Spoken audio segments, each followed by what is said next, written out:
যে সেম পরিবারের বাবার নাম আছে, ছেলের নাম কেটে গেছে, ছেলের নাম আছে, বাবার নাম কেটে গেছে, বাবার নাম আছে, মায়ের নাম কেটে গেছে, মায়ের নাম আছে, বেটি আছে, ওর নাম কেটে গেছে, এরকম সমস্যা হয়েছে।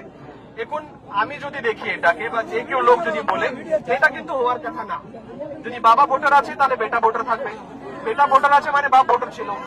এখন যদি কারো এরকম যাদের যাদের এরকম সমস্যা হয়েছে, অ্যাডজুডিকেশনে বাদ গেছে, হতে পারে কোন একটা কাগজ প্রয়োজন ছিল, ওই কাগজটা হয়তো আপনারা দেননি, দিয়েছিলেন কিন্তু ওটা ঠিক করে দেখতে পারেননি, সেই কাগজটা হয়তো সাফিসিয়েন্ট ছিল না, যে কোনো প্রবলেম হতে পারে, তার জন্য এই সমস্যাটা আজকে হয়েছে।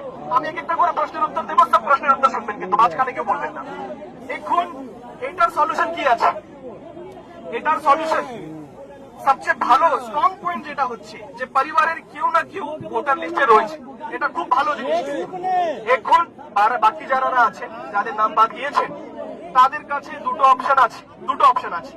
একটা অপশন হচ্ছে নতুন করে ফর্ম ছেড়ে দিব আমরা বিএলওকে, বা আমরা অনলাইনে অ্যাপ্লাই করবো 6 নম্বর ফর্ম আমরা নতুন করে দেব, সেটা দিয়ে আপনার সমস্যার সমাধান হতে পারে।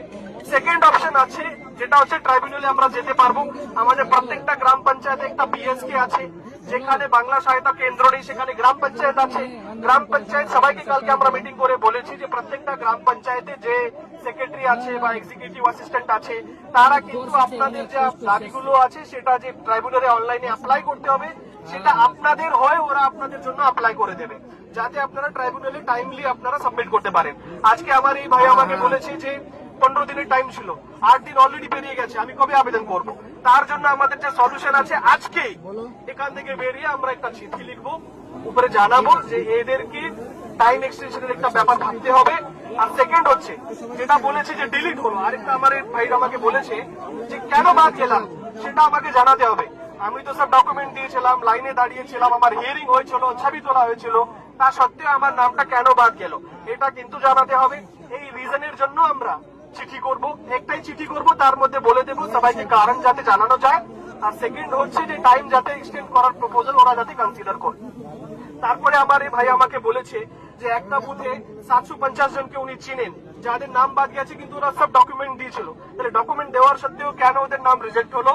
আবার তার একটাই উত্তর আছে, আমরা উপরে কিন্তু বলে দেব বুথে বুথে বুথ ওয়াইজ, একটা বুথে যদি 10 জনের নাম বাদ গিয়ে থাকে বা 100 জনের নাম বাদ দিয়ে থাকে, 100 জনের নামের সামনেই কেন বাদ গেল তার কিন্তু কারণগুলো যাতে আমরা জানি, যাতে মানুষ বুঝতে পারে যে আমার কি ভুল হয়েছিল, সে ভুলটাকে যাতে ওরা কারেক্ট করতে পারে ট্রাইব্যুনালে গিয়ে। তো এটাও কিন্তু আমরা জানিয়ে দেবো।